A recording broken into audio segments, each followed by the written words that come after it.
TV Batuíra Portugal, para lá do amanhã. Olá, prezados amigos do Grupo Espírita Batuíra, de Portugal, Algés. Eu estou muito feliz, muito contente em estar novamente aqui com vocês em mais uma tarefa de divulgação da nossa doutrina espírita, através dos ensinamentos do nosso Mestre Jesus. Então, um grande abraço a todos com muitas saudades.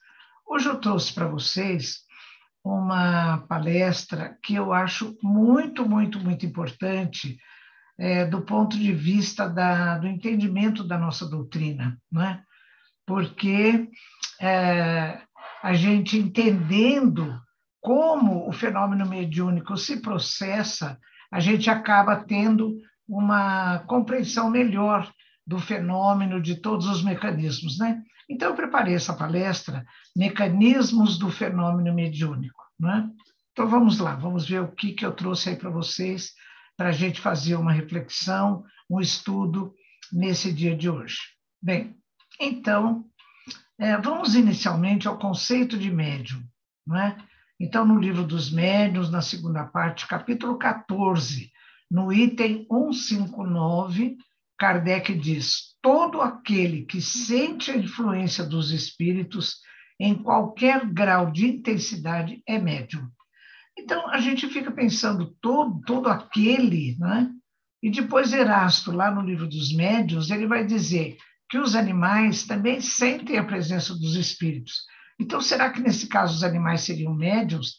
Então, Herculano Pires, na tradução que ele faz do Livro dos Médiuns, ele dá uma saída honrosa. Ele diz assim: toda pessoa que sente a influência dos espíritos em qualquer grau de intensidade é médium, né? Então, tem uma saída. Bom, mas só que nós precisamos entender que a mediunidade, ela tem dois aspectos, ela deve ser entendida em dois aspectos, né? O sentido amplo, o sentido mais genérico, é aquele em que a gente considera que todos nós somos mais ou menos médiuns, segundo essa definição do que seja médium, né? Todo aquele que sente a influência dos espíritos, às vezes durante uma prece tem um arrepio, às vezes sente uma presença de um espírito amigo, ou então entra em algum ambiente e sente o ambiente muito carregado. Então, todo aquele que está sentindo de alguma forma o mundo dos espíritos, a presença de espíritos, a influência dos espíritos, então é médium, né? Então, isso no sentido amplo. Agora, no sentido estrito da palavra, aquele médium que é de tarefa, o chamado mediunato, a mediunidade dinâmica ou de serviço, por exemplo, Chico Xavier, Ivone Pereira, Divaldo Pereira Franco e tantos outros, não é? Que tem o exercício da tarefa, tem o compromisso reencarnatório de exercer a mediunidade. Então, nesse sentido mais estrito, então nós vamos considerar de maneira diferente o mecanismo do fenômeno mediúnico, tanto no sentido amplo quanto no sentido estrito, né? Então, vamos lá. Nesse sentido amplo, em que nós consideramos que todos somos mais ou menos médiums, qual seria o mecanismo?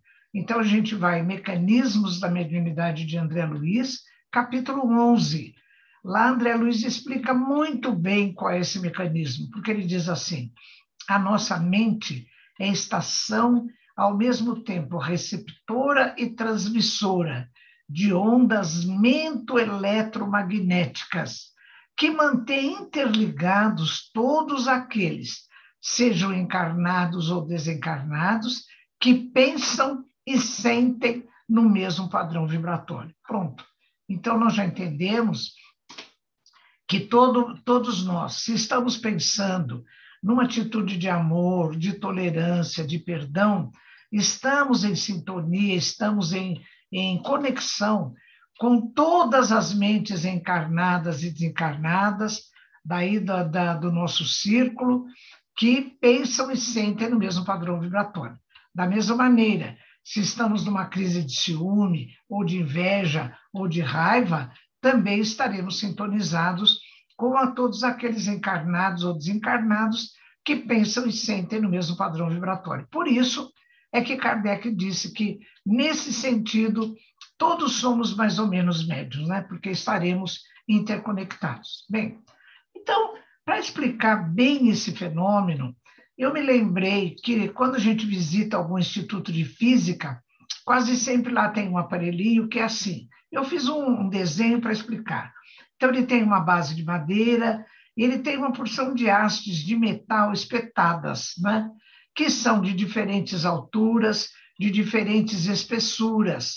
Então, o que a gente faz? Geralmente, o instrutor que está comandando estudantes, ele fala assim, olha, onde vocês vêm aqui e toque numa das hastes. Então, vamos supor que eu venho aqui nesta haste que eu representei em verde, eu faço assim nela, toim. Quais hastes é que vão vibrar também? Só as hastes que têm o mesmo tamanho, a mesma altura e a mesma espessura. Ou seja, as hastes que têm afinidade com a primeira. O que é afinidade? É identidade de características. Por que as outras não vibram? Porque elas são de altura diferente, de espessamento diferente. Então, isso é afinidade. Tendo afinidade, elas vão entrar em sintonia. Então, sintonia e afinidade não são termos sinônimos. A sintonia se estabelece desde que haja afinidade. Vejam a composição da palavra sintonia. Sim quer dizer concordância. E tonia refere-se a tônus. Por exemplo, a gente fala de tônus muscular. É o estado de contração da musculatura, às vezes do braço ou da perna, que a gente está se referindo. Havendo afinidade, existe paridade de frequência vibratória, ou seja, existe uma correspondência nas características da frequência vibratória, não é? Então, se eu fizer esse tom na vermelha, as vermelhas é que vão vibrar também. Ou nessa pequenininha aqui, se eu agitar essa pequenininha, as outras que têm afinidade com ela que vão vibrar também. Esse aparelhinho, embora ele seja de física, da física acadêmica, ele explica direitinho o conceito de afinidade e de sintonia, né? Por isso que eu trouxe ele aqui hoje para nós relembrarmos isso. Bom, André Luiz, em Mecanismos da Mediunidade, nos capítulos 5 e 6, ele faz uma apreciação muito importante a respeito do que seja o circuito mental. Para se estabelecer uma sintonia vibratória, tem que se estabelecer um circuito mental. E para explicar isso, ele faz uma referência ao que seja circuito elétrico. Isso está em Mecanismos da Mediunidade, de André Luiz, né? Já disse, capítulos 5 e 6. Então, é assim, olha, se nós estamos vibrando raiva, ódio, mágoa ou desilusão, isso serve de agente de indução para alcançar outras mentes que estão vibrando, que estão em sintonia, que estão em paridade de frequência, né?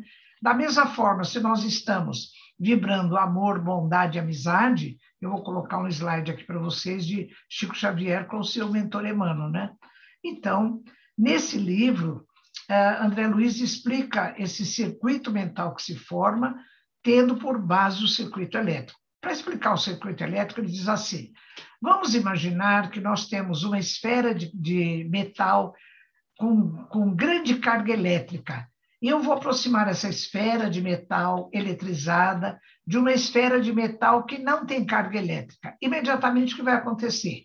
Parte dessa carga elétrica da primeira vai para a segunda, volta uma parte para a primeira e aquilo fica em fluxo. Esse é o circuito elétrico. Da mesma maneira, tudo que nós pensamos e sentimos é como se fosse uma carga elétrica, só que é mento eletromagnética, né, como disse André Luiz, lá em Mecanismos da Mediunidade, que vai servir de agente de indução para que outras mentes também vibrem no mesmo padrão vibratório, né? André Luiz, em Evolução em Dois Mundos, aqui embaixo do slide, capítulo 13, ele diz assim, olha, a partícula de pensamento é passiva perante o sentimento que lhe dá forma e natureza para o bem e para o mal. Vocês perceberam, meus amigos, por que no slide anterior, André Luiz disse assim, nós estaremos em sintonia com todos aqueles que pensam e sentem no mesmo padrão vibratório. Porque nós não conseguimos pensar isoladamente do nosso sentimento. Sempre o nosso pensamento está acompanhado do colorido das nossas emoções, né? Sempre. Então, pensamentos e sentimentos, sejam positivos, de amor, de bondade, de amizade, sejam negativos, de raiva, ódio, mágoa, desilusão, eles estão sempre acompanhados do colorido das nossas emoções, né? Bom, então, vamos agora na outra forma de mediunidade, né? No senso estrito, na mediunidade de tarefa, lembrando o caso de Chico Xavier, Ivone Pereira, Divaldo Pereira Franco e tantos outros, né? Bom, então, no livro dos médiuns, no capítulo 2, Kardec já coloca 2 tipos de fenômeno mediúnico. No capítulo 2, o fenômeno mediúnico de manifestações físicas ou efeitos físicos. São aqueles que se manifestam através de efeitos que são sensíveis aos nossos sentidos. Ruídos, movimentação, deslocação de objetos, pancadas. Foi até o caso das mesas girantes, né? E no capítulo 3, ele coloca o fenômeno mediúnico de manifestações inteligentes ou intelectuais. Então, nesse caso, o ato é livre e voluntário do espírito, né? Revelando uma intenção ou pensamento. Então, são os 2 tipos básicos que nós vamos analisar. Bom, tanto no capítulo 2 quanto no capítulo 3, que tratam, respectivamente, de manifestações físicas e inteligentes, no livro dos médiuns, no item 187, nós temos uma advertência de Kardec. Ele diz assim, olha, analisando os diversos fenômenos produzidos sob influência mediúnica, vê-se que há em todos eles um efeito físico, e que aos efeitos físicos se junta quase sempre um efeito inteligente. É, às vezes, muito difícil estabelecer um limite entre ambos. É claro, pessoal, porque, por exemplo, no caso das mesas girantes, que foi o primeiro fenômeno mediúnico que Kardec observou, era um fenômeno físico de efeito inteligente, porque as mesas giravam, né? ela batia, ela pulava no chão para dar as pancadas, mas ela respondia às coisas que as pessoas perguntavam. Na própria psicografia, o médium precisa pegar o lápis e escrever, então tem um efeito físico ali, mas o que sobrepõe o efeito é de entendimento de um ato voluntário, de um pensamento, de uma vontade do espírito, né? Mas isso não interessa tanto, é só para nós termos a noção de que essas 2 classificações, elas não são absolutamente separadas. Às vezes elas se confundem, né? Em tudo que a gente vai classificar é assim. Vamos imaginar que a gente queira classificar as pessoas da nossa família em altos e baixos. Então, aquele que é mais baixinho, é fácil dizer, ele é baixo. Aquele que é mais alto, é fácil dizer, esse é alto. Mas e aquelas pessoas que estão naquele limite? Então, é difícil, né? Porque toda classificação, ela é, digamos assim, ela corre esse risco de chegar a um limite onde as situações, as opções não são bem definidas. Bom, o caso eu já citei o caso da pneumatografia, está no livro dos médiuns, no item 146, né? O mesmo da escrita direta e da pneumatofonia da voz direta, no item 150 do livro dos médiuns, são casos típicos de fenômenos de efeitos físicos, mas com efeitos inteligentes também, né? Porque imagina uma voz que a gente não está vendo a garganta, nem do médium, nem de nada, né? Mas que a voz se produz. Então, quando algum médium vê a garganta plasmada com o ectoplasma, então é um efeito físico, mas que tem também um efeito inteligente, né? A mesma coisa com a voz direta, né? Com a escrita direta e com a voz direta. Bom, conceito fundamental em tudo que a gente vai ver agora no fenômeno mediúnico de efeitos inteligentes. No livro dos médiuns 58, é um conceito fundamental. Lá está escrito assim: o espírito precisa da matéria para agir sobre a matéria. Seu instrumento direto é o perispírito, como o do homem é o corpo, porque nós sabemos, né, que entre o nosso espírito e o nosso corpo físico existe um elemento intermediário que é o perispírito. Mas vamos ver um pouco a respeito da importância desse perispírito como intermediário para a produção de qualquer tipo de fenômeno, seja ele no encarnado ou no desencarnado, através do fenômeno mediúnico.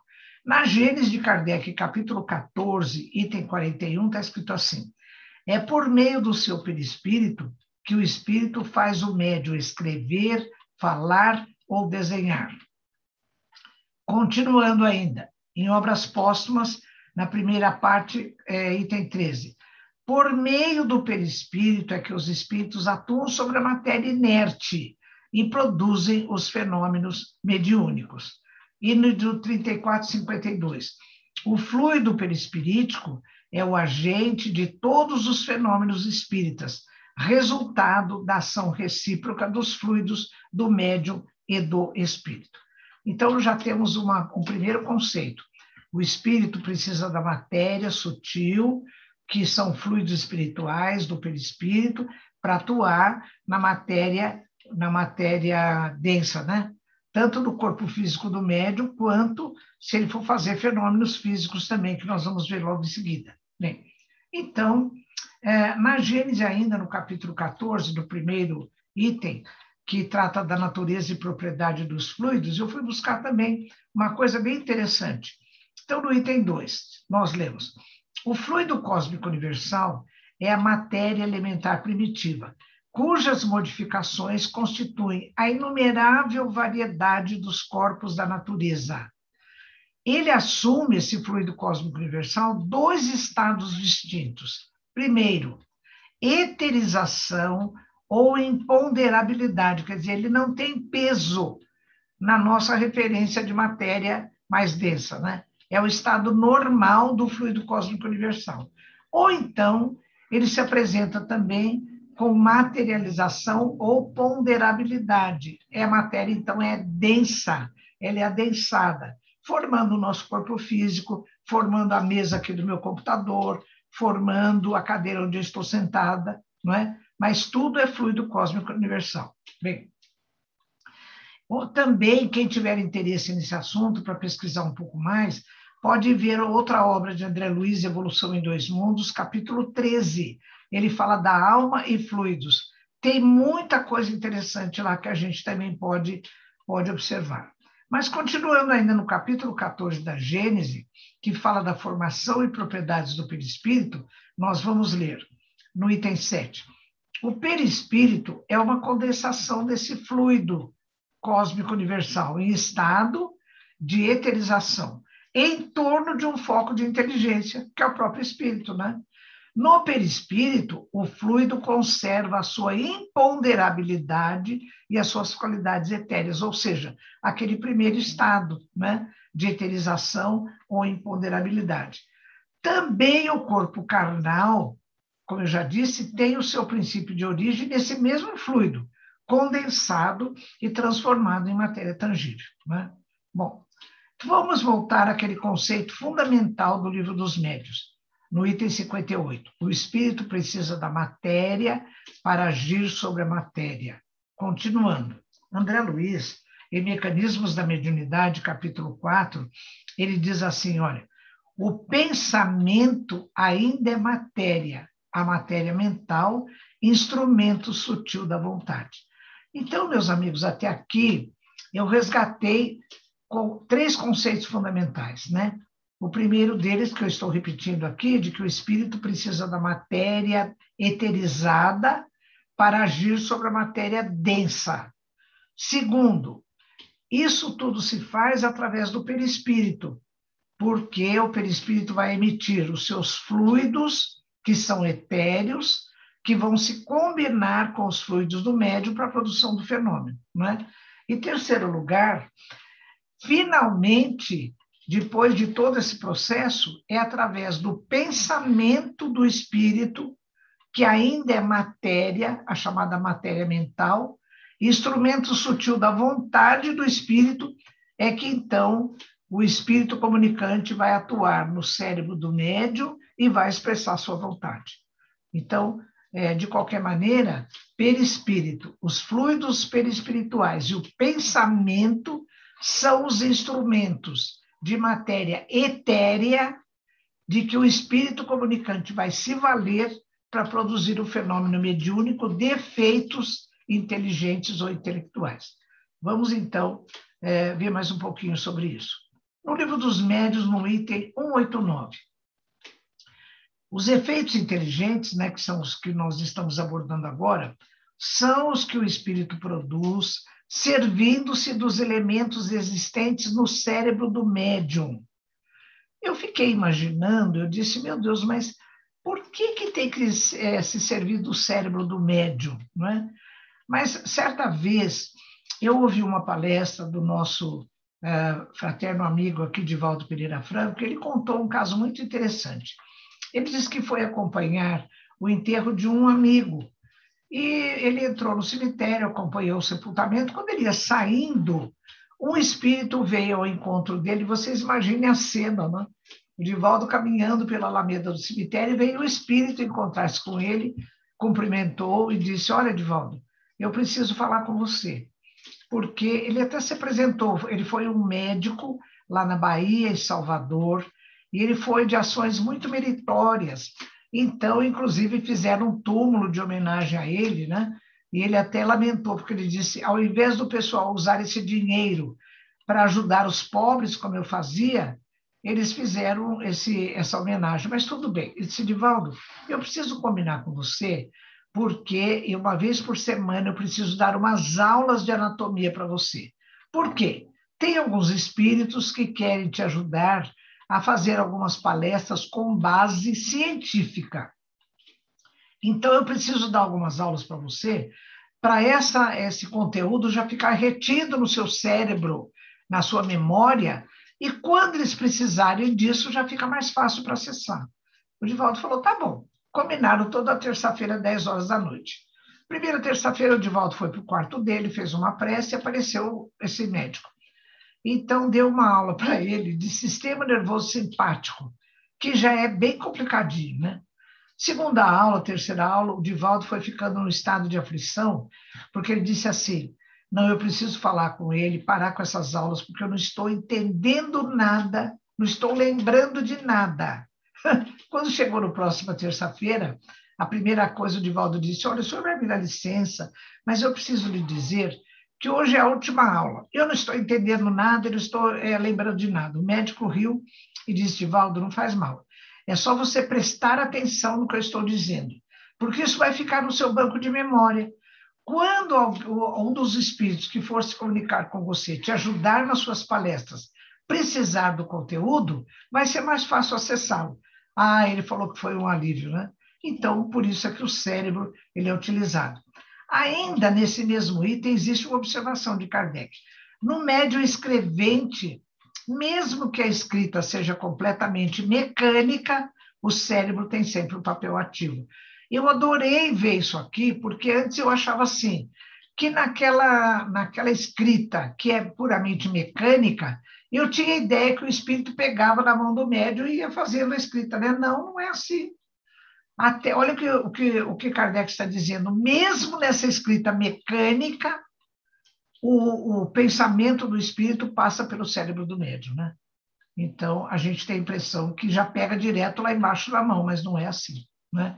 Quanta coisa nós temos de informação na obra espírita, não é verdade? Bom, então, tem uma outra observação aqui que eu gostei muito, do nosso querido confrade Hermínio Miranda, falecido há uns 2 ou 3 anos, né? Aqui no Brasil, ele trabalhou durante 93 anos na obra espírita.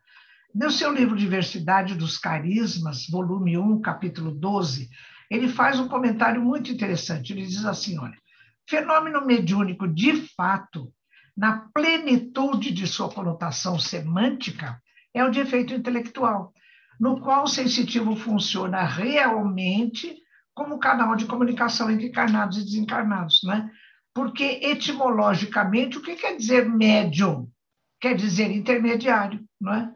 Então, concordando com o sentido etimológico da palavra médium, segundo Hermínio Miranda, de fato, o fenômeno mediúnico, ele seria o de efeito intelectual, porque o médium funciona mesmo como intermediário, né?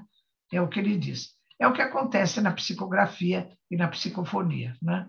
Então, aí o fenômeno. Bom, eu fiz um esquemazinho aqui para a gente poder falar qual é o mecanismo desse fenômeno mediúnico de manifestação inteligente ou intelectual, como está no livro dos médiuns, na segunda parte, capítulo 3.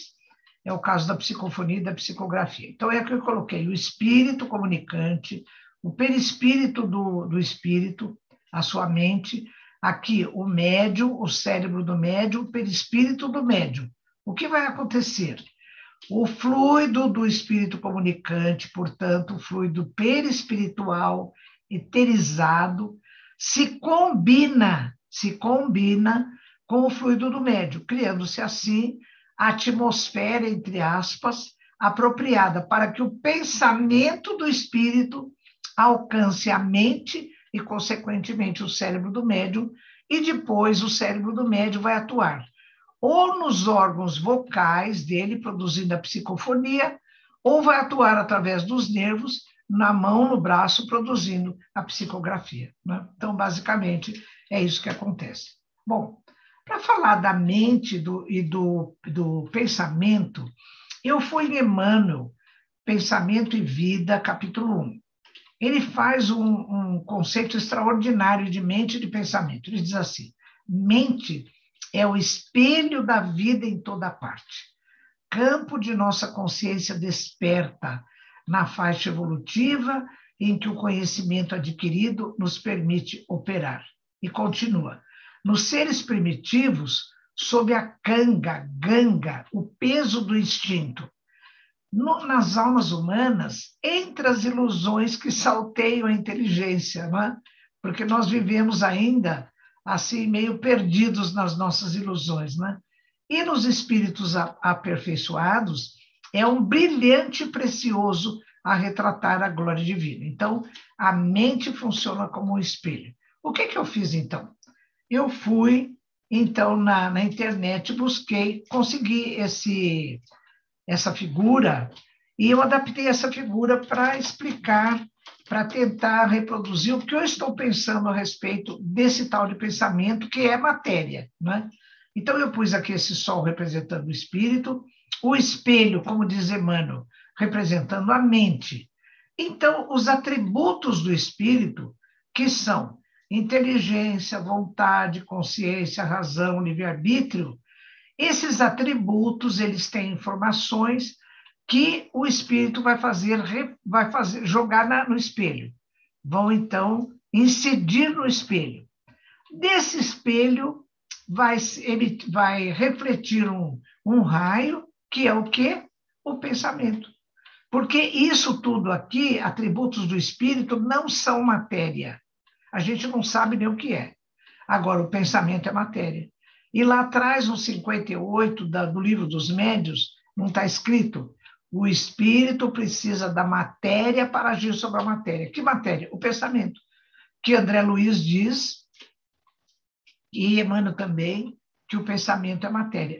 Eles chamam de matéria mental, né? Então, a matéria. Então, o que vai atuar, de fato, nas células do cérebro, nas células do corpo físico, é o pensamento.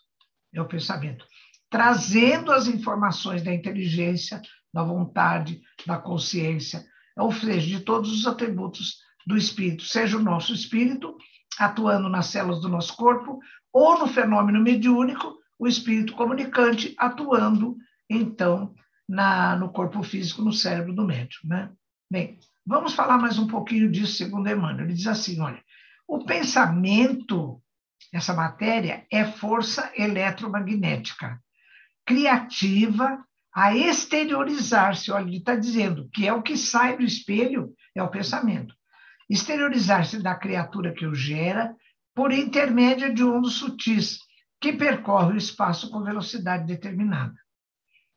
Então, a gente pode entender, terminando esse foco no fenômeno mediúnico de efeitos inteligentes, que ele se processa através do perispírito, através de mente para mente e através do pensamento, que é matéria mental. Um pouquinho mais para frente, eu vou falar para vocês como esse pensamento vai atuar nas células, não é? Tanto no corpo físico, quanto tanto das células do cérebro, que são os neurônios, quanto nas células do corpo físico, né? Porque, às vezes, por exemplo, os processos obsessivos, que não deixam de ser um fenômeno mediúnico, né? Às vezes, a atuação do espírito se faz passando pelo nosso cérebro e a gente tendo esse mecanismo de aceitação, de sintonia, acabam repercutindo, essas ações maléficas do obsessor acabam repercutindo nas células do nosso próprio corpo físico. Bem, vamos em seguida agora ver as manifestações, o fenômeno mediúnico de manifestações de efeitos físicos, né? Então, isso eu lembro, está no Livro dos Médiuns, segunda parte, capítulo 2. Aqui o médium não é mais o intermediário, não é mais o intermediário. Ele é um colaborador, é um doador de fluidos. E, às vezes, nem sabe que é doador de fluidos, né? Eu vou mostrar um caso do Livro dos Médiuns para vocês logo mais. Então, vamos voltar àquele conceito fundamental que vale tanto para um caso quanto para o outro, né? Tanto para os efeitos inteligentes quanto para os efeitos físicos, que é este, do Livro dos Médiuns 58. O espírito precisa da matéria para agir sobre a matéria. E no item 98 do Livro dos Médiuns tem um outro conceito fundamental para o nosso estudo de hoje. O fluido vital é apanágio exclusivo do encarnado. Esse conceito, para mim, foi valioso, porque eu jamais entendia, há muito tempo, por que os espíritos precisam de nós para atuar na matéria, né? Por que precisa do médium? Por que precisa, para fazer o efeito físico, precisa de médium, né? Então, agora eu entendi. Porque no fenômeno de efeito físico, vão entrar também os fluidos do perispírito do médium e do seu próprio corpo físico, né? Fluido vital, e que vão saturar o objeto que vai ser deslocado, que vai ser movido, enfim, né? Então, vamos ver como é que isso funciona. No Livro dos Médiuns 77. Quando um objeto é movido, erguido ou atirado no ar, o espírito não o pegou, não o ergueu, nem o atirou. Ele o saturou, entre aspas, com o seu fluido combinado com o fluido do médium. Olha que coisa mais interessante, não é? Então, o espírito que quer fazer alguma coisa de efeito físico, tanto no sentido positivo, né, de atuar beneficamente, por exemplo, ajudando uma pessoa, alguma situação difícil, quanto num fenômeno obsessivo, por exemplo. Às vezes, as chamadas casas mal assombradas, né, em que as portas se batem, cai quadro da parede, os objetos se movem. Então, sempre é por esse mecanismo. O fluido perispiritual do espírito se combina com o fluido perispiritual do médium e também com emissões do seu próprio ectoplasma, satura o ambiente. Esse termo saturação em química, ele tem um conceito diferente do que a gente supõe assim. Ah, não, saturou, quer dizer, preencheu, completou. Às vezes a gente mesmo diz, nossa, eu estou saturada de tanto trabalho, né? Mas não é nesse sentido, é toda uma reação química, físico-química que acontece saturando o tal do objeto, né? Mas vamos continuar mais um pouquinho. Herculano Pires, no seu livro Mediunidade, Vida e Comunicação, no capítulo 4, ele diz assim, olha, toda a produção de fenômenos físicos no campo da mediunidade é feita por elaboração e aplicação de energias vitais e orgânicas do médium. São essas energias carregadas de matéria orgânica que Charles Richer chamou de ectoplasma, né? Então, por isso que eu fiz esse gráfico mostrando não só fluidos do perispírito do médium, mas também do seu próprio corpo físico, né? Porque alguns fenômenos de efeitos físicos, como é o caso, por exemplo, de materialização, de ectoplasmia, precisa de ectoplasma no médium, não é? Que já é uma matéria mais densa, porque é matéria orgânica, não é? A gente não vê uma coisa mais sutil, mas ela é necessária em alguns casos específicos, né? Do fenômeno mediúnico de efeitos físicos. Então, Herculano Pires lembra que quem estudou essa matéria de energia vital carregada de matéria orgânica foi Charles Richer, né? E que deu o nome a essa substância de ectoplasma. Bom, continuando ainda. Eu disse, quando comecei a apresentar esse caso, que às vezes o médium, né, que não é intermediário, ele é simples colaborador, doador de fluidos, às vezes ele nem sabe o que é, né? Ele não sabe que doa fluidos. É o caso contado por Kardec no livro dos médiuns, no item 95. Ele fala da casa assombrada ou mal assombrada da rua Desnoyers, lá em Paris. Pormenores desse caso, com mais detalhes, estão na Revista Espírita de Kardec, de agosto de 1860. Mas, em resumo, bem resumido, esse caso é o seguinte, olha, lá pela vizinhança, o pessoal todo estava reclamando que tinha uma casa que estava mal assombrada. Então, é como eu disse, as portas e janelas batiam, os quadros caíam da parede, objetos voavam para todo lugar, às vezes escorregavam numa mesa e quebravam, né? Então, Kardec evoca o espírito que está fazendo isso. E Kardec pergunta a ele, quem te serviu de instrumento? Olha, que instrumento é esse que Kardec estava perguntando? Quem era o médium de efeitos físicos que estava lhe doando fluidos, né? Fluidos perispirituais e fluidos orgânicos? Então, o espírito responde, uma criada da vizinhança. E Kardec pergunta, ela te auxiliava sem saber? O espírito ainda zomba e diz, sim, pobre moça. Não só não sabia, como era mais assustada, né?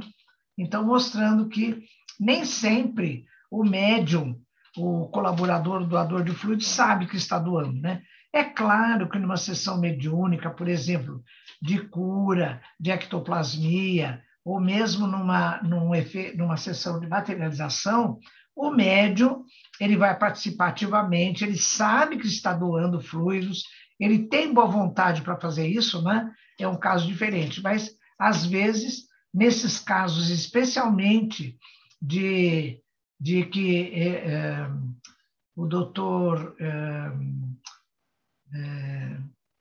aqui Andrade, o nosso querido amigo, né? Eu confundo sempre o nome de Hermínio Miranda com o dele. Hernani, doutor Hernani Guimarães Andrade, ele chamava de poltergeist, né? Esses casos de causa mal assombrada. Então, às vezes, a pessoa não sabe que é médium, né? Não sabe que está doando nada. Bom, terminados esses dois focos que nós analisamos, o fenômeno mediúnico de efeito inteligente, depois o fenômeno mediúnico de efeito físico, eu vou fazer um comentário que Kardec faz no seu livro Obras Póstumas, na primeira parte, no capítulo 7, que se chama Segunda Vista. Ele faz um comentário dizendo, vários dos casos que nós chamamos de mediúnicos, será que seriam mediúnicos mesmo ou seriam anímicos? Então, é o caso mediunidade ou animismo. Olha o que ele diz. Ele se refere, nesse capítulo, aos médiuns, eu pus até entre aspas, né? Médiuns videntes, audientes, sonambúlicos e sensitivos ou impressionáveis. Olha o que ele diz a respeito desse tipo de médium, né, que nós chamamos de médium. Mas olha o comentário de Kardec. Seria demasiado considerá-los como médiums. Por quê? A mediunidade se caracteriza unicamente pela intervenção dos espíritos. Aquele que possui a vista espiritual, ou seja, o vidente, ele vê pelo seu próprio espírito, não sendo de necessidade o concurso de um espírito estranho. Então, vejam bem, o vidente, a mesma coisa ele fala do médium audiente, dos sonambúlicos, que eles têm facilidade de desdobramento, não é? E aqueles sensitivos ou impressionáveis, ou seja, o indivíduo que percebe a presença de um espírito bom, que ele percebe a presença de um ambiente pesado. Será que isso é mediunidade? Olha o que Kardec está dizendo. Seria demasiado considerá-los médiuns, porque a mediunidade, na sua expressão pura, ela se caracteriza unicamente pela intervenção dos espíritos. Aquele que vê, que ouve, que se desdobra, ou que sente a influência dos espíritos, ele faz isso por ele mesmo. Não é a atuação de um outro espírito, né? Então, é o comentário que ele faz, né? Vamos continuar ainda. A quem quiser se interessar para ver mais profundamente esse fenômeno, essa distinção entre fenômeno mediúnico e anímico, nós podemos ver no livro Mecanismos da Mediunidade, de André Luiz, capítulo 23, que se chama Animismo. Olha o que ele diz. Ele se refere ao livro dos médiuns, o livro item 172. O sonâmbulo exprime o seu próprio pensamento. Não, desculpa, pessoal. O que eu vou dizer para você está no livro dos médiuns. Lá embaixo eu coloquei ver também André Luiz, Mecanismos da Mediunidade, capítulo 23, Animismo, né? Para ver também. Mas o que eu vou falar agora é do livro dos médiuns. Livro dos médiuns, 172. O sonâmbulo exprime o seu próprio pensamento e o médium exprime o pensamento de outro. Então, ele está dizendo que o sonâmbulo, aquele indivíduo que tem facilidade de se desdobrar do corpo físico, ele faz isso, faz aquilo por ele mesmo, né? Então, é um fenômeno anímico, não é mediúnico. Olha no 173, ele conta o caso. Rapaz de 15 anos, pouco inteligente e inculto, em estado sonambúlico, mostrava extraordinária lucidez. Ele já está vendo que o estado normal intelectual desse rapazinho de 15 anos era assim, ele era limítrofe, ele era pouco inteligente, inculto, mas quando ele estava em estado sonambúlico desdobrado, ele mostrava extraordinária lucidez. Então, alguma coisa estava acontecendo aí que não era só do rapaz, né? Certo dia, atendendo um doente, cuja doença via claramente e diagnosticava, e não podendo lhe receitar o remédio, justifica: meu anjo doutor hoje não está aqui. Então, olha, a gente pode, com esse caso do Livro dos Médiuns, entender completamente o que é fenômeno mediúnico e o que é fenômeno anímico.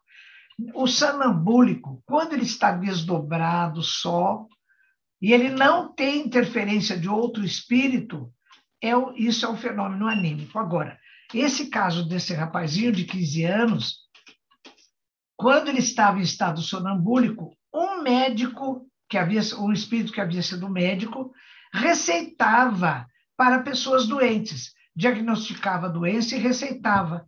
Só que nesse dia, as pessoas ficaram reclamando: por que você não me passa a receita? Ele disse: hoje o meu anjo doutor não está aqui, hoje eu não posso fazer isso. Quer dizer, ele estava em estado anímico. Quando ele estava sendo instrumento de manifestação do médico, ele estava em estado mediúnico, né? Então, a gente entende perfeitamente. Então, olha a observação de Kardec. Nesse sonâmbulo, esse rapaz de 15 anos, quem via a doença era o seu próprio espírito, o animismo. Mas quem receitava os remédios era outro espírito, o doutor, né? Portanto, o fenômeno era mediúnico, né? Então, dá para a gente entender bem uma coisa da outra. Bom, sobre esse assunto de mediunidade ou animismo, ainda no Livro dos Médiuns, no item 89, Kardec faz a mesma referência que ele faz em Obras Póstumas em relação a videntes, audientes, sonambúlicos e médiuns sensitivos ou impressionáveis. Aqui no Livro dos Médiuns ele fala dos médiuns curadores.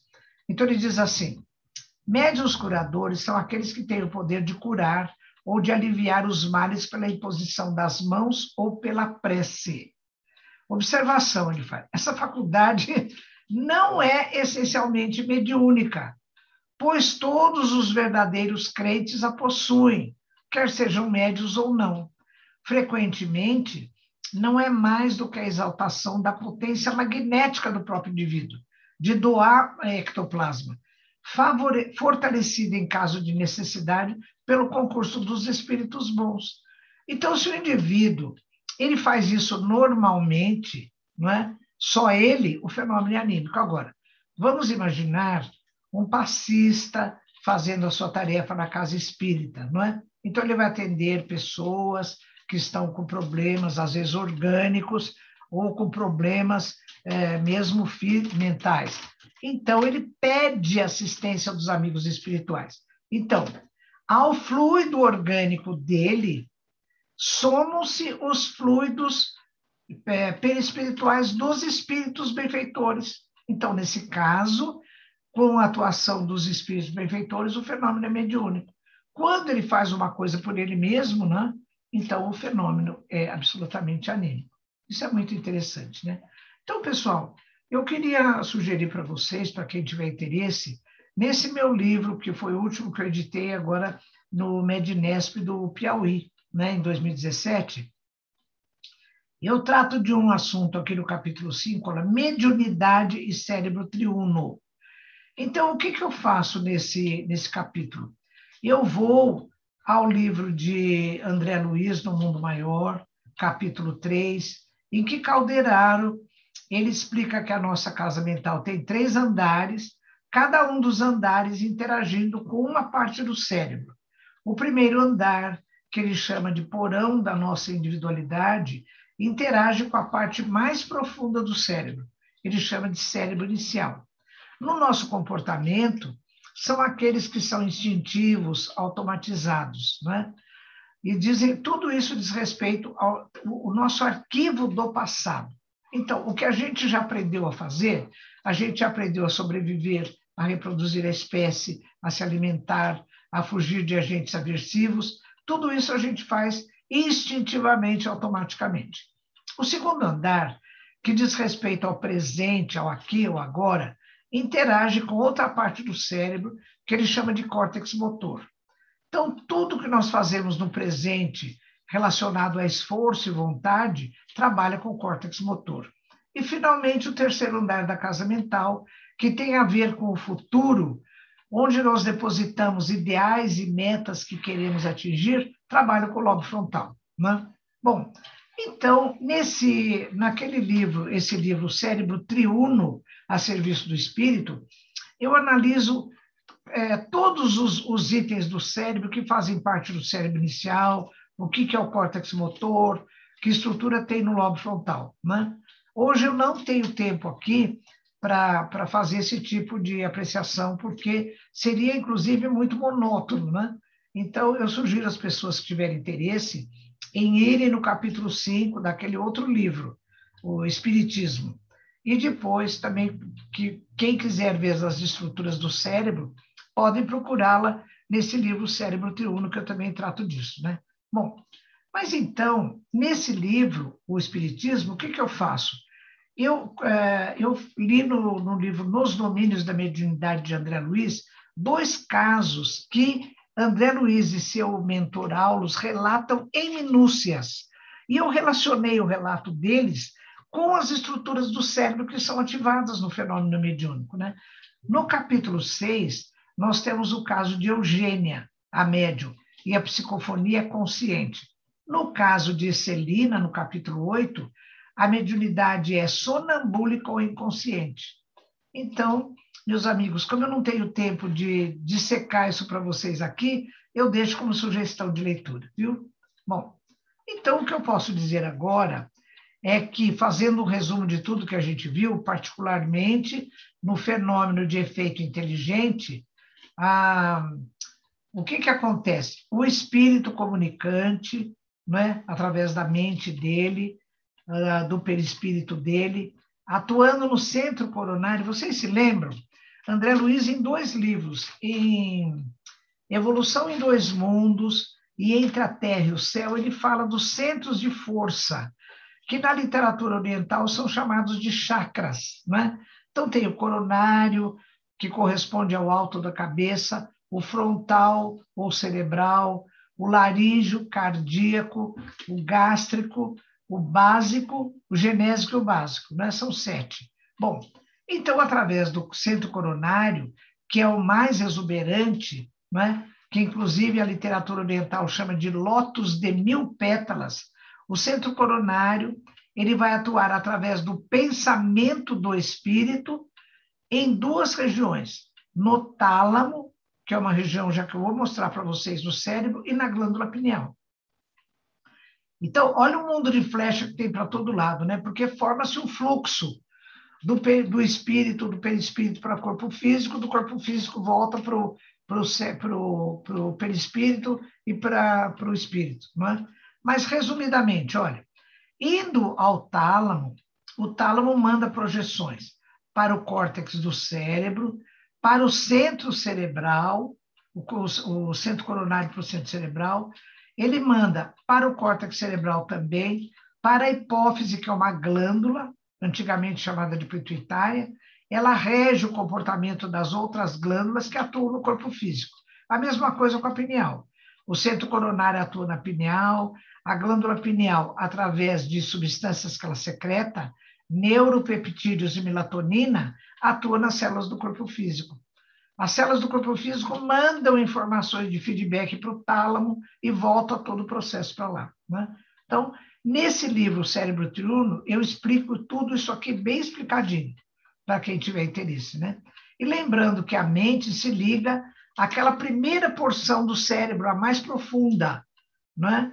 Porque a gente pode pensar, imagina, o centro coronário, a mente, a inteligência, tem que se ligar ao córtex cerebral, ao lobo frontal. Não, se liga à parte mais profunda do cérebro, não é?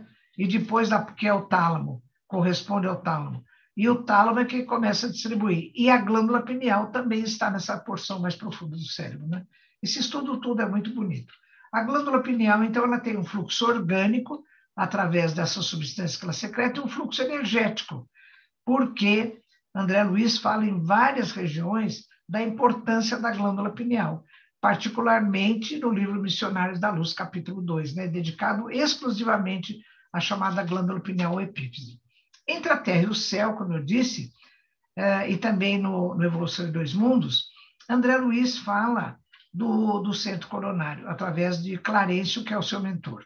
O centro coronário, o mais significativo em razão do seu alto poder de radiações. Nele se assenta a ligação com a mente fulgurante, sede da consciência. Recebe, em primeiro lugar, os estímulos do espírito, comandando os demais centros. Olha que coisa mais bonita, né? Então, eu quero dizer para vocês, meus amigos, que André Luiz, quando ele diz tudo isso, ele age pioneiramente, porque Evolução em Dois Mundos é um livro que a primeira edição é de 1958, não é? Então, olha o que ele diz neste capítulo 7 do livro Evolução em Dois Mundos. O homem pode, através dos bióforos ou unidades de força psicossomática que atuam no citoplasma da célula, projetar sobre as células e, consequentemente, sobre o corpo os estados da mente. Vou contar um caso para vocês. Deixa eu ver se está no próximo slide já. Não. A célula, ela é como um ovo que a gente faz na nossa cozinha, né? Ela tem uma casca por fora, que é a chamada membrana celular. Depois, a clara do ovo corresponderia na célula ao citoplasma. E a gema do ovo corresponderia ao núcleo. O núcleo, há muito tempo, ele foi considerado assim a parte mais importante da célula. Por quê? Na década de 1950, os cientistas descobriram a estrutura da dupla hélice do DNA, que tem o nosso código genético. E que está onde? Está no núcleo. Então, os cientistas falavam assim, o núcleo é a parte mais importante da célula. Quando André Luiz, em 1958, ele veio dizer que a mente atua no citoplasma, ou seja, na clara do ovo e não na gema do ovo, a doutora Marlene contou para nós que, quando isso aconteceu, vários médicos aqui de São Paulo foram a Uberaba, onde morava Chico Xavier, e falaram, Chico, nós precisamos conversar com você, porque aqui tem um erro. Não é possível que a mente humana atue no citoplasma celular, tem que atuar no núcleo. O citoplasma era um gel mal conhecido. Então, diz que Chico ficou paradinho um pouco e disse assim, não, André Luiz está falando que é isso mesmo. Olha, isso aconteceu em 1958. Sabe quando a ciência veio se interessar pelas evidências que existem de que a mente atua no citoplasma celular na década de 1990. Quantos anos depois, né? Então, André Luiz traz esse conceito, né, de que a mente vai atuar na célula do corpo físico através do pensamento lá no citoplasma celular. Hoje a ciência confirma isso. Bruce Lipton, esse autor que eu recomendo, nesse livro A Biologia da Crença, ele diz assim, olha, o papel da membrana celular. Para ele, o cérebro da célula é a membrana, tanto que ele faz um trocadilho, ele fala membrane, que brain é cérebro, né? Então ele diz assim, a membrana celular é o meio de continuidade do meio externo da célula para o meio interno, que é o intracelular, através das chamadas proteínas integrais de membrana. Ele faz o coisa em pins. Bom, o que essas pins fazem? As pins receptoras. Elas captam sinais físicos e campos de energia, luz, cor, pensamentos. Olha a ciência. O Bruce Lipton, agora, essa publicação dele é já dos anos 2000. Então, André Luiz já está falando isso lá em 1958, né? Então, ele está dizendo que os pensamentos atuam nas pins, que são membranas integrantes que existem na membrana da célula. O que essas pins fazem? Pegam essas informações, seja de luz, de calor, de pH extracelular, de pensamentos, e transferem para as pins executoras, que são as proteínas integrais de membranas executoras. Essas é que entram no núcleo da célula, e vamos usar uma metáfora, que tem a chave que vai abrir as gavetas onde estão os genes, e vão liberar ou não liberar os genes. Por isso é que se nós tivermos gene para câncer, não necessariamente nós vamos ter câncer. Se tivermos gene para diabetes, não necessariamente teremos diabetes.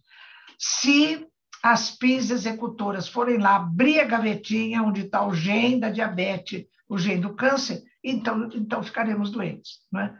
Olha a conclusão do Bruce Lipton. As funções das células, elas são geradas por sua interação com o ambiente e não pelo código genético, né? Então, isso já configura toda a estrutura da epigenética. É uma outra ciência que está mostrando que nós não somos vítimas da nossa herança genética. Fatores ambientais, como ele cita aqui, olha, sinais físicos e campos de energia, sinais físicos como luz, como temperatura, umidade, alimentação, e campos de energia como luz, calor, pensamentos, né? Então, isso é uma coisa muito bonita. Então, num outro trecho do livro dele, A Biologia da Crença, ele faz uma conclusão. E eu coloquei aqui o tema de uma música brasileira, de um samba brasileiro, em que o autor fala, é a vida que me leva ou eu que levo a vida? Então, eu disse isso aqui porque quem vai responder é Bruce Lipton. Vocês querem ver? Concentrar meus estudos na biologia da membrana celular foi uma mudança de foco fascinante para mim. Me fez passar de cientista agnóstico, que não se interessava por nada disso, a místico, e acreditar que a vida eterna está muito além do corpo. Olha o que ele conclui. O controle de nossa vida não depende de sorte, mas sim de nós mesmos. Deixamos de ser meras vítimas de nossos genes para nos tornarmos senhores do nosso destino. André Luiz, em vários lugares da sua obra, ele diz assim, nós somos herdeiros de nós mesmos, porque é a nossa mente, é o nosso pensamento, e são as memórias que nós trazemos e os compromissos reencarnatórios de outras vivências é que vão atuar no nosso corpo físico, não é? Então, é o que ele diz, é uma coisa maravilhosa, né? Então, pessoal, deixa eu mostrar rapidamente para vocês aquilo que André Luiz falou lá em 1958, que a mente, o pensamento, a inteligência atua no citoplasma celular, né? Então, na década de 1990, e esse trabalho que eu estou citando para vocês já é de 2011, mas começou na década de 1990, com esse britânico Penrose e com esse americano Hameroff. Né? O que eles fizeram? Eles começaram a pesquisar onde é que a mente atuava na célula. Então, eles vão atrás e chegaram à conclusão que deve ser nos microtúbulos. O que eles fizeram essa observação? O microtúbulo do citoplasma celular, porque é uma estrutura que está no citoplasma celular. Como é que eles começaram a ver isso? Porque eles começaram com essa coisa de pesquisar muito Alzheimer. Então, é assim, a pessoa morria de Alzheimer.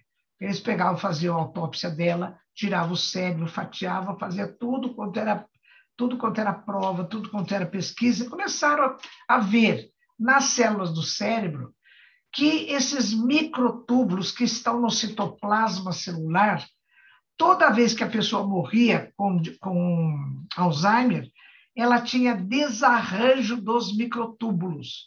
Então, eles começaram a perguntar por que uma pessoa que teve desarranjo psíquico também tem desarranjo dos microtúbulos. Eles começaram a pesquisar os microtúbulos. Né?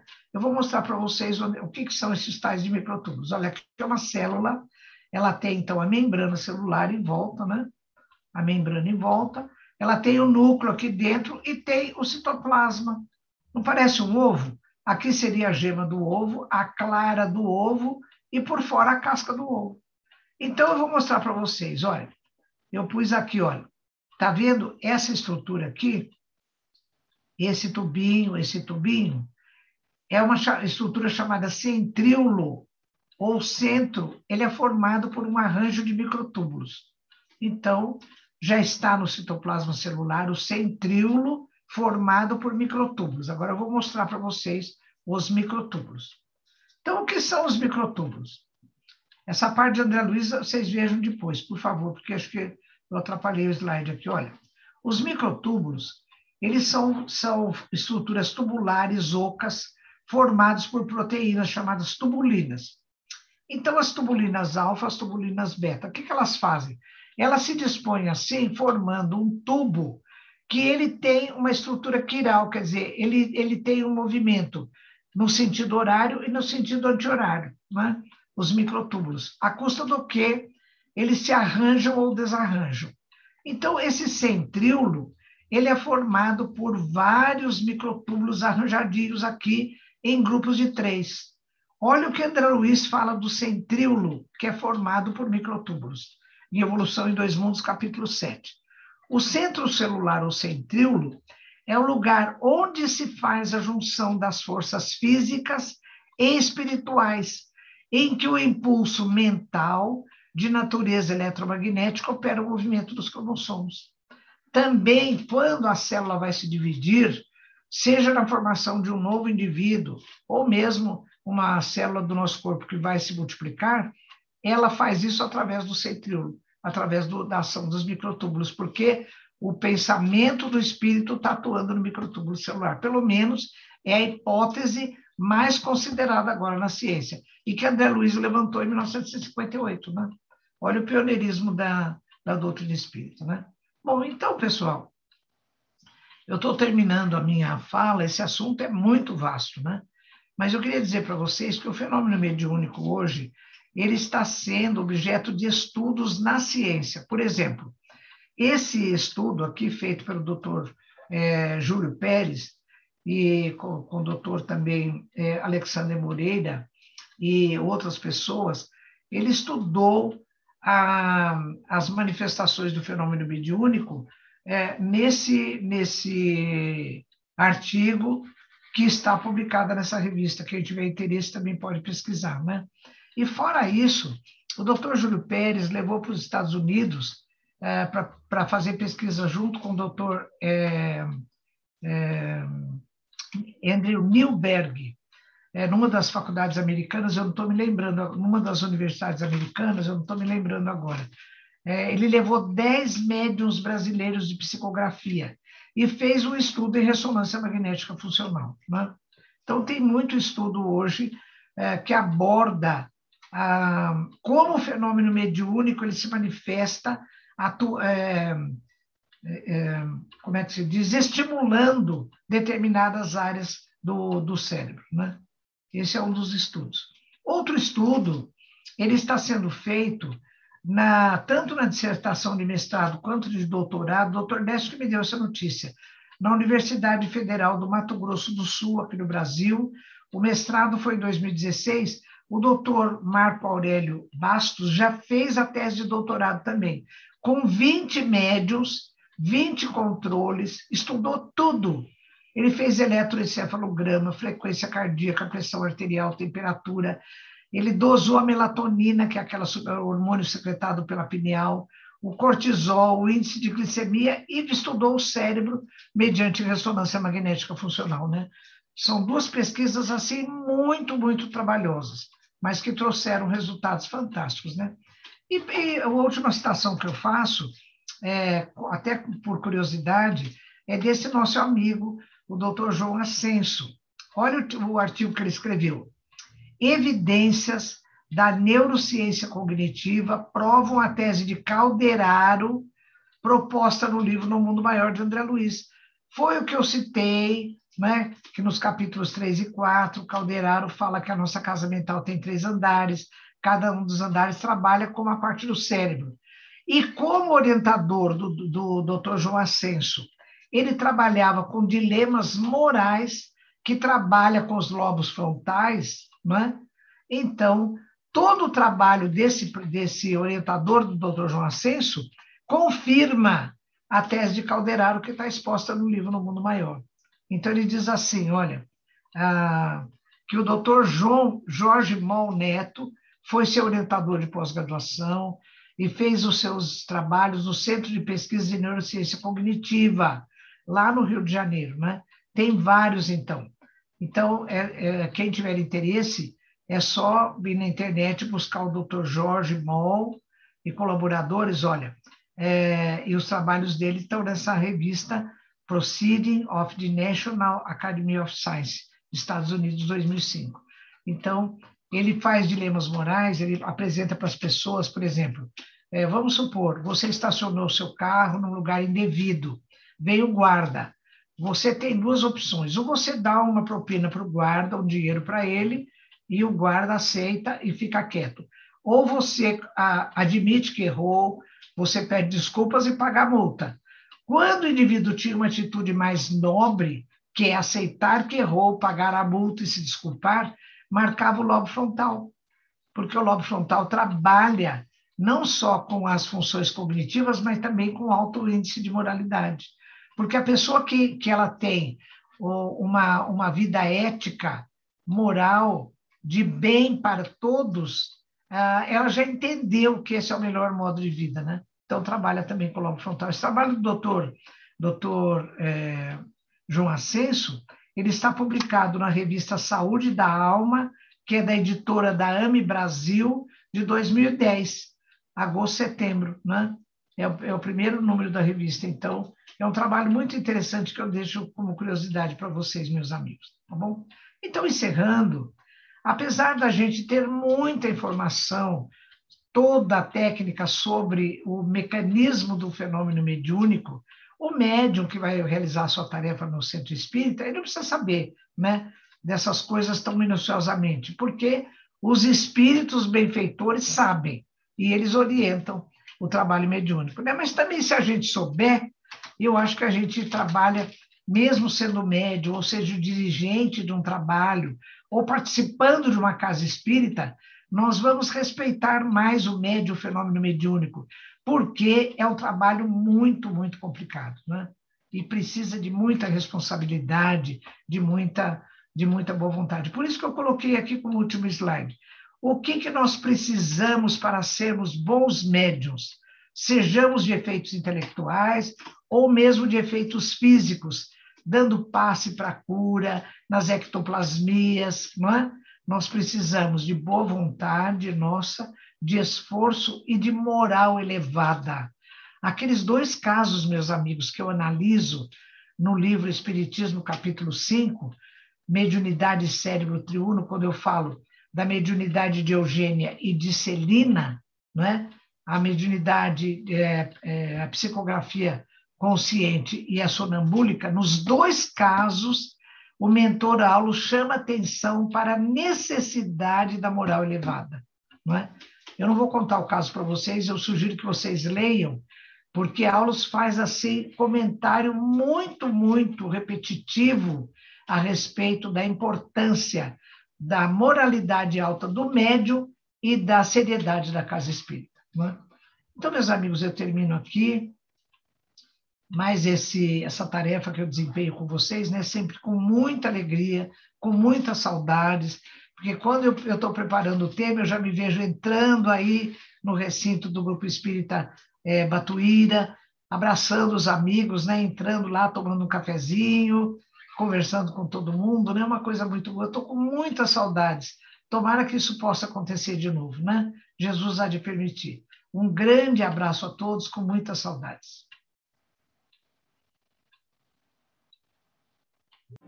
TV Batuíra Portugal. Para lá do amanhã.